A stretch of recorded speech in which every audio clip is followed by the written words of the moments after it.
हरे भरे खेत, मिट्टी की खुशबू और सुबह सुबह पंछियों की आवाज, ये सब एक गांव की असली पहचान होती है। ऐसा ही एक गांव था सीतापुर। इस गांव में दो परिवार रहते थे। एक था रामलाल का, जो मेहनती किसान था और दूसरों का हमेशा ख्याल रखता था। वो अपनी बूढ़ी माँ के साथ रहता था और अपने खेतों में बहुत मेहनत करता था। दूसरा परिवार था हरमन का, जो गांव का सबसे अमीर आदमी माना जाता था। हरमन के पास बहुत सारी जमीनें थीं, बैल और अनाज के भंडार थे, लेकिन उसके दिल में गरीबों के लिए कभी हमदर्दी नहीं थी। वहीं दूसरी तरफ रामलाल गरीब था, मगर उसका दिल हमेशा दूसरों की मदद करने के लिए तैयार रहता था। वो हर वक्त हर किसी की मदद करने के बारे में सोचता रहता और गांव के लोग भी अक्सर उसी से मदद मांगा करते थे, क्योंकि रामलाल कभी किसी को मना नहीं करता था। एक साल ऐसा आया जब बारिश बिल्कुल नहीं हुई। खेत सूख गए, तालाब खाली हो गए और अनाज की कमी होने लगी। लोग परेशान हो गए कि अगले दिनों में परिवार कैसे पालेंगे। गांव के लोग सख्त परेशान थे। इतनी बड़ी मुसीबत आ पड़ी थी। सबने तय किया कि वे लोग हरमन के पास जाएंगे। गांव के ज्यादातर लोग हरमन के पास मदद मांगने गए, क्योंकि उसके गोदाम अनाज से भरे पड़े थे। हमें थोड़ा अनाज दे दीजिए ताकि हमारा परिवार कुछ हद तक चल पाए। आपके सामने ही है, गांव में सूखा पड़ गया है, जिसकी वजह से बच्चे भूख से बिलख रहे हैं। अगर आप थोड़ी मदद कर दें तो अच्छा होगा। माफ करना, ये अनाज मेरे परिवार के लिए है। अगर मैं बांटने लगा तो मेरा घर खाली हो जाएगा।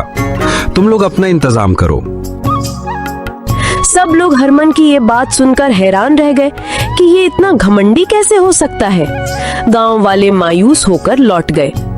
भाइयों, आप लोग चिंता मत करो, ये अनाज सिर्फ मेरे लिए नहीं है। अगर हम मिल बांट कर खाएंगे तो सबका गुजारा हो जाएगा और कोई भूखा नहीं सोएगा। गांव वाले रामलाल की दरियादिली देखकर बहुत खुश हुए और जो कुछ था उसे मिल बांटकर गुजारा करने लगे और एक दूसरे की मदद करने लगे। दिन गुजरते गए और अकाल और भी बढ़ गया। अब हालात ये हो गए कि हरमन का बड़ा गोदाम भी खराब होने लगा। लंबे वक्त से बंद पड़े अनाज में कीड़े लग गए। जब उसे खाने की कोशिश की तो वो सड़ा हुआ निकला। हरमन ये देखकर घबरा गया। उसे समझ में नहीं आ रहा था कि क्या करे। वहीं दूसरी तरफ रामलाल और गांव वाले मिलकर थोड़ा थोड़ा बांट कर खाते रहे, मेहनत करते रहे और जीते रहे। सब एक दूसरे की मदद करने में लगे थे। उन्होंने उस बुरे वक्त में एक दूसरे का साथ दिया। रामलाल ने अपने अनाज से सबको खिलाया और सबने मिलकर मेहनत की। हरमन को तब एहसास हुआ कि असली दौलत सिर्फ अनाज जमा करने से नहीं मिलती, बल्कि उसे सही समय पर दूसरों के साथ बांटने से मिलती है। हरमन को अपने किए पर बहुत पछतावा हुआ। अगले साल बारिश हुई और खेतों में फसल लहलहाने लगी तो गांव वालों के चेहरों पर मुस्कान लौट आई। सब लोग यही सोच रहे थे कि उनकी मेहनत रंग लाई, उनका सब्र रंग लाया। सब लोगों ने रामलाल को बहुत दाद दी कि इस काम की शुरुआत उसी ने की थी। मुझे माफ कर दीजिए, मुझसे गलती हो गई। मैंने समझा था कि दौलत जमा करने से इंसान बड़ा होता है, लेकिन असली दौलत तो दूसरों की मदद करने में है। आज से मेरे घर का दरवाजा सबके लिए खुला है। हर जरूरतमंद मेरे घर आ सकता है। गांव वाले खुश हो गए। उन्होंने हरमन को माफ कर दिया। अब गांव में कोई भूखा नहीं सोता था। सब मिलजुल कर रहते थे। तो हमने इस कहानी से सीखा कि दौलत वो नहीं जो अकेले खा ली जाए। दौलत वो है जो बांट कर सबके चेहरों पर मुस्कान ले आए। और अगर आपको हमारी कहानी वीडियो अच्छी लगी है तो वीडियो को लाइक करें और हमारे चैनल कीकी टून को सब्सक्राइब करें।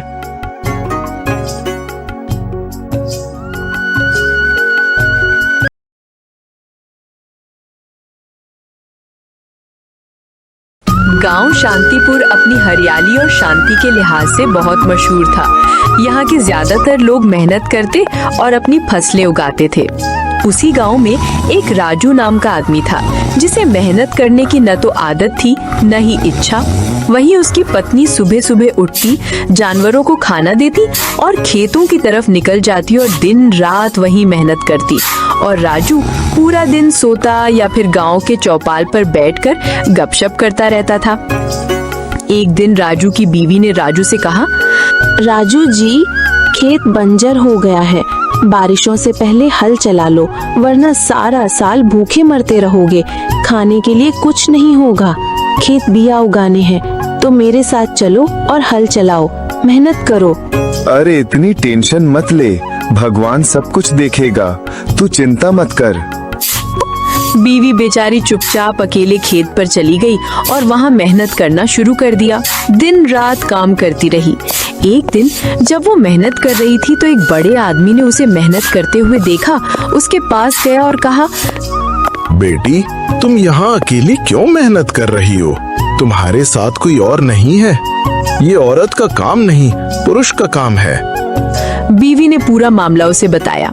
बेटी, मेरे पास एक गाय हल चलाने के लिए है। तुम ऐसा करो, उसे ले जाओ और उससे हल चलाओ और मेहनत करो। वो वैसे भी मेरे पास फालतू है, मेरे पास बहुत सारी गायें हैं। जब तुम्हारा काम हो जाए तो मुझे लौटा देना। बीवी ने हामी भरी और अगले दिन गाय को लेकर खेतों में जाकर हल चलाने लगी। वो दिन रात मेहनत करती रही, बीज बोती रही, हल चलाती रही, पानी डालती रही, सारा काम देखती रही। लोग ये सब देखकर बातें बनाने लगे और कहने लगी कि ये क्या कर लेगी, पर बीवी को इससे कोई फर्क नहीं पड़ा। आखिरकार एक दिन ऐसा आया कि राजू की बीवी के खेतों में छोटी छोटी हरी भरी फसल उगने लगी। वो खुश हो गई और उसके चेहरे पर खुशी की चमक आ गई। राजू, तुम्हारी बीवी ने जो कर दिखाया है वो बड़े से बड़ा आदमी भी नहीं कर सकता। ये सुनकर राजू बहुत शर्मिंदा हुआ और सीधे घर चला गया। बीवी ने कहा, देखा राजू, अगर मेहनत की होती तो आज तुम्हारे खेतों में भी फसल उगती और तुम भी मुझ पर गर्व कर सकते। ये सोचते हुए उसने दिल ही दिल में तय किया कि अब वो भी खेत में बीवी के साथ मेहनत करेगा और आगे पूरा गांव उस पर गर्व करेगा। फिर जब बोने का सीजन आया तो वो अपनी बीवी के साथ खेत की तरफ चल पड़ा। ये देखकर बीवी के चेहरे पर खुशी की चमक आ गई। अब वो दोनों खुशी खुशी साथ मिलकर मेहनत करने लगे। पूरे गांव में उनकी मिसाल दी जाने लगी कि ये है असली जिंदगी का साथी जो खुशी और मेहनत दोनों में साथ दे। गांव के लोग अब चौपाल पर बैठकर राजू का मजाक उड़ाने की बजाय उसकी तारीफ करने लगे और यूं शांतिपुर की हवा में सिर्फ हरियाली नहीं बल्कि एक नई कहानी की खुशबू भी फैल गई।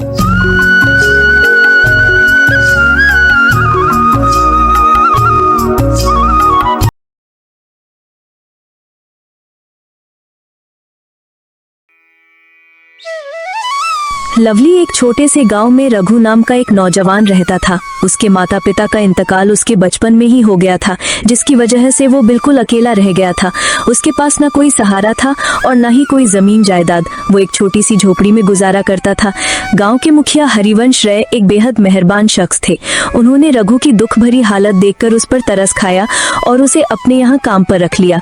रहने के लिए उन्होंने रघु को एक अलग झोपड़ी भी दे दी।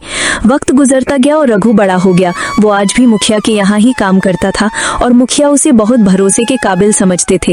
रघु, अब तुम शादी क्यों नहीं कर लेते? तुम्हारी उम्र हो गई है। जब तुम्हारी बीवी आएगी तो वो तुम्हारा आधा काम संभाल लेगी, घर संभालेगी और खाने पीने का भी इंतजाम हो जाएगा। मेरी भी उम्र हो चुकी है, पता नहीं कब अल्लाह का बुलाया आ जाए। मैं चाहता हूँ कि तुम्हारी शादी मेरे सामने हो जाए ताकि मैं तुम्हारे लिए मुतमईन हो सकूं। ए मुखिया जी, ऐसी बातें क्यों करते हैं? आपकी उम्र भी लग जाए, आपके सिवा मेरा और कौन है यहाँ? आपने मेरे लिए बहुत कुछ किया। बचपन से लेकर आज तक आप ही ने मुझे वालिदैन दोनों का प्यार दिया। आपका ये एहसान मैं कभी नहीं चुका सकता। एहसान की बात छोड़ो रघु, बताओ शादी करोगे? लड़की मैं खुद देखूं या तुमने किसी को पसंद कर रखा है? नहीं मुखिया जी, मेरी नजर में कोई लड़की नहीं है। जो आपको दुरुस्त लगे आप वैसा ही करें। मुझे आप पर मुकम्मल भरोसा है। आप मेरे लिए खुदा से कम नहीं हैं। जो फैसला आप करेंगे वो मेरे भले के लिए ही होगा। आप अब मेरे वालिद जैसा है। ठीक है भाई, मेरी नजर में तुम्हारे लिए एक बहुत अच्छी लड़की है। और हाँ, तुम्हारी शादी के खर्च की फिक्र मत करना, वो जिम्मेदारी मेरी है।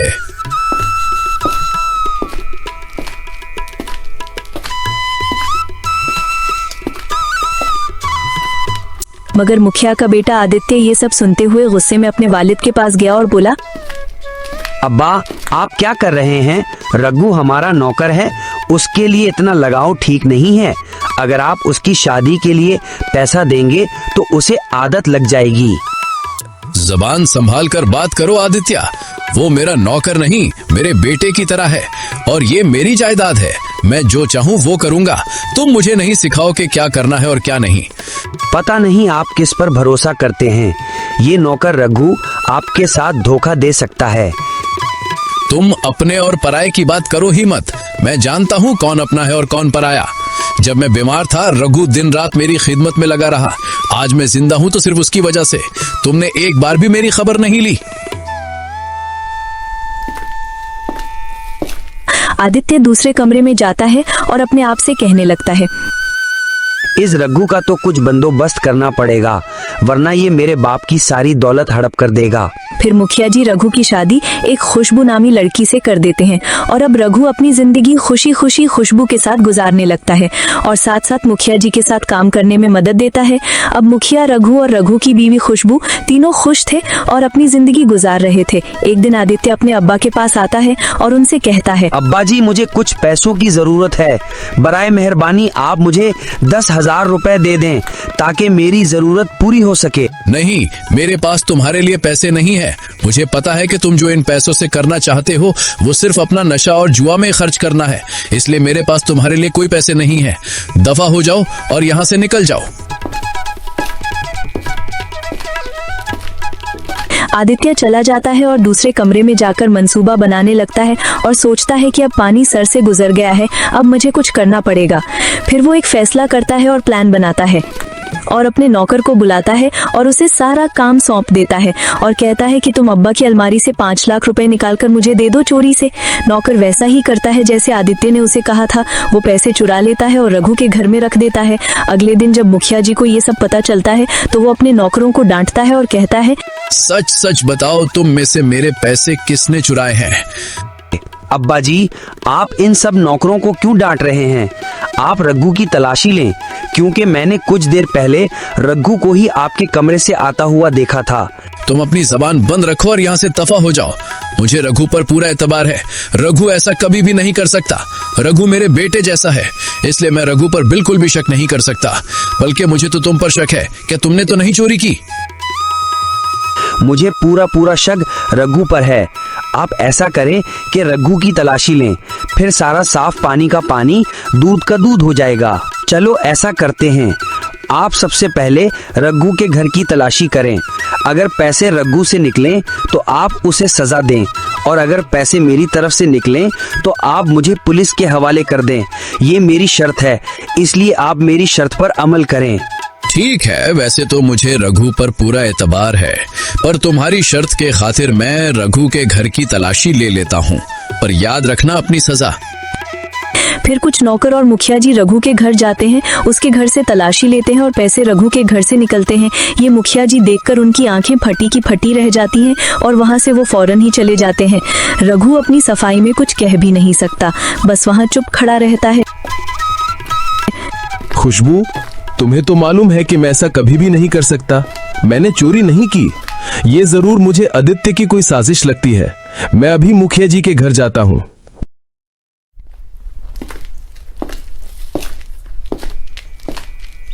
रघु, मुझे तुम पर बहुत एतबार था, लेकिन तुमने मेरा एतबार तोड़ दिया है। इसलिए अब तुम यहाँ कभी ना आना और कल से तुमने काम पर भी नहीं आना। पर मुखिया जी, मैंने ऐसा कुछ नहीं किया। आपको तो मेरे ऊपर भरोसा था। आपको मालूम है कि मैं कभी भी ऐसा नहीं कर सकता, पर यह मेरे ऊपर झूठा इल्जाम है। हो सके तो मुझे माफ करना। एतबार तो अभी भी मुझे तुम पर ही है, लेकिन जो मेरी आंखों ने देखा, इसलिए मेरे बेटे आदित्य की शर्त के मुताबिक तुम्हारी सजा है ये, वरना शायद मैं तुम्हें माफ कर देता।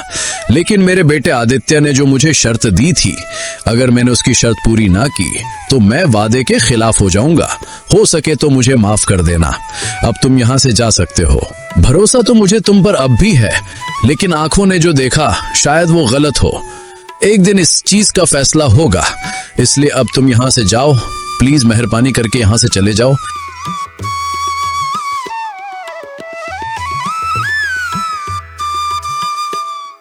अरे रघु जी, तुम टेंशन न लो, एक दिन इस चीज का इंसाफ जरूर होगा।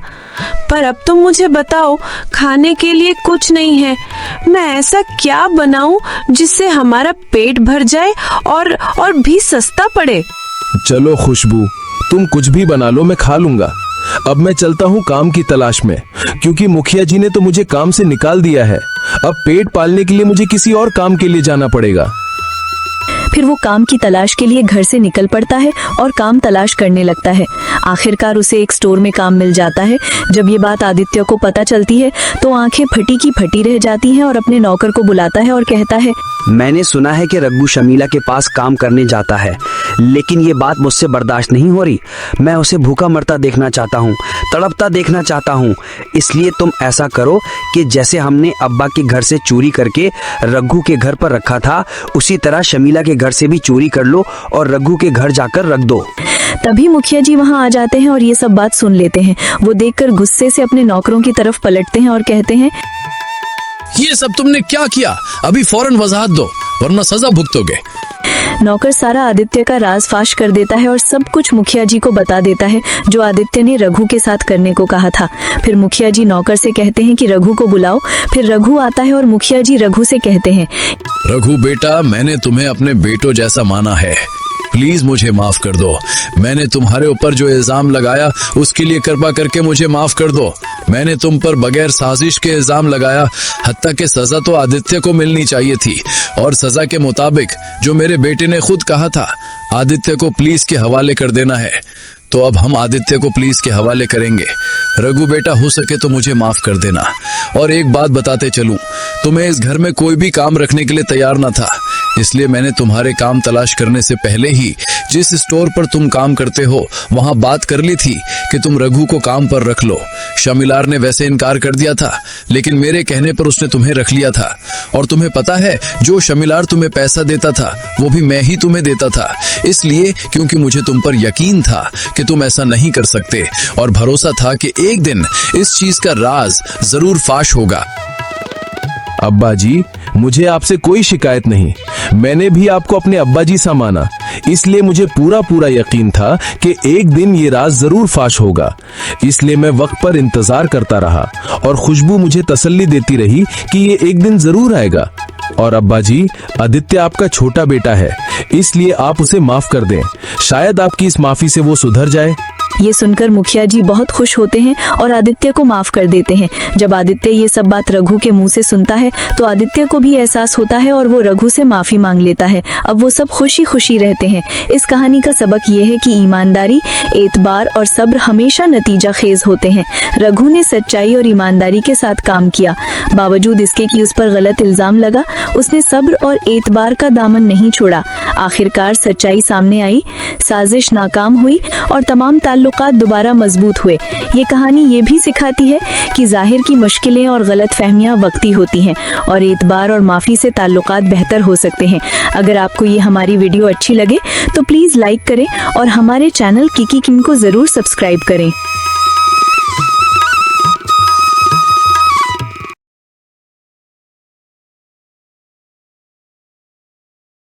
एक बार की बात है, मीरपुर गांव में एक चुड़ैल का साया था। लोग बहुत डरते थे और शाम होते ही घरों से बाहर नहीं निकलते थे। उसी गांव में दो औरतें पीपल के पेड़ के नीचे बैठी बातें कर रही थीं। अरे मेरी सास ने तो जीना हराम कर रखा है, जब देखो मुझसे काम करवाती रहती है। बिल्कुल, तुमने सही कहा, मेरे साथ भी ऐसा ही होता है। चलो, हमारा क्या। तभी एक गोलगप्पे वाली वहां आई और गोलगप्पे बेचने लगी। अरे देख वो गोलगप्पे, मेरे मुंह में तो पानी आ गया। चल चल आयशा, चल गोलगप्पे खाने चलते हैं। दोनों औरतें उसके पास गईं। गोलगप्पे दे दो। उसने उन्हें गोलगप्पे दिए। अरे वाह वाह, कितने टेस्टी गोलगप्पे हैं, कितना चटपटा पानी, मजेदार। तुम सही कह रही हो, सच में बहुत टेस्टी गोलगप्पे हैं। उन्होंने खाए और बहुत तारीफ की, फिर वहां से चली गईं। गोलगप्पे वाली पूरे दिन गोलगप्पे बेचती रही और फिर चली गई। अगले दिन वह फिर आई। इस बार 2 आदमी, शेख और रामू, जब उसे देखते हैं तो उसके पास जाते हैं और गोलगप्पे मांगते हैं। तेरे गोलगप्पे तो इतने टेस्टी हैं, दिल करता है पूरा ठेला खरीद लूं। इतने टेस्टी गोलगप्पे तो मेरी बीवी ने भी नहीं बनाए। गोलगप्पे वाली कुछ नहीं बोलती, बस चुपचाप गोलगप्पे बनाती रहती है। दोनों गोलगप्पे खाकर लौट जाते हैं। उसी रात वही दोनों आदमी जैसे किसी जादू के असर में जंगल की ओर चल पड़ते हैं। वो चलते चलते एक गुफा तक पहुंचते हैं। वहां उन्हें वही गोलगप्पे वाली दिखती है। जैसे ही वे उसके पास जाते हैं, वह अचानक एक डरावनी चुड़ैल में बदल जाती है। तू तो गोलगप्पे वाली थी, तू चुड़ैल कैसे बन गई? उसे देखकर दोनों बहुत डर जाते हैं। वह चुड़ैल दोनों को मार डालती है। अगली सुबह गांव में खबर फैलती है कि जंगल में 2 लाशें मिली हैं। इसके बाद हर रोज जंगल में मरे हुए लोगों की लाशें मिलने लगती हैं। अरे वो गोलगप्पे वाली तो बहुत ही टेस्टी गोलगप्पे बनाती है। मेरा तो मन कर रहा है कि मैं अपनी सास के गोलगप्पों में ज्यादा मिर्च डालकर उसे खिला दूं। हा हा। सच में बात तो वही है, लेकिन क्या तुमने कुछ नोटिस किया? आजकल जो जंगल में लाशें मिल रही हैं, वो कैसे मर रहे हैं? कौन मार रहा है? मुझे तो लग रहा है ये सब गोलगप्पे वाली का ही काम है। नहीं नहीं, मुझे नहीं लगता, क्योंकि हम भी तो गोलगप्पे खाते हैं।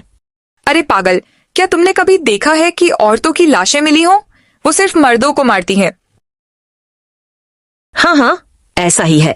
कल मैंने 2 लड़कों को उसके पास गोलगप्पे खाते देखा और अगले दिन वही दोनों मर गए। कुछ तो गड़बड़ है।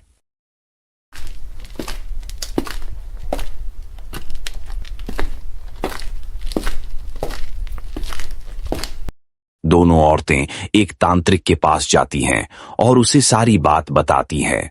तुम घबराओ नहीं, मैं तुम्हारे साथ चलता हूँ। फिर तीनों मिलकर उस गोलगप्पे वाली के पास जाते हैं। तुम मुझे गोलगप्पे दो, मैं अपने घर लेकर जाऊंगा। तांत्रिक गोलगप्पे लेकर अपने घर जाता है और उन पर कुछ मंत्र पढ़ता है। फिर वही गोलगप्पे लेकर दोबारा उसके पास लौटता है। तुम ये गोलगप्पे खाओ, क्योंकि मुझे सारा शक तुम पर है कि तुम ही मार रही हो। चुड़ैल मन ही मन सोचती है, दिल में मेरा जादू तो औरतों पर काम ही नहीं करता, तो मैं कैसे मर जाऊंगी।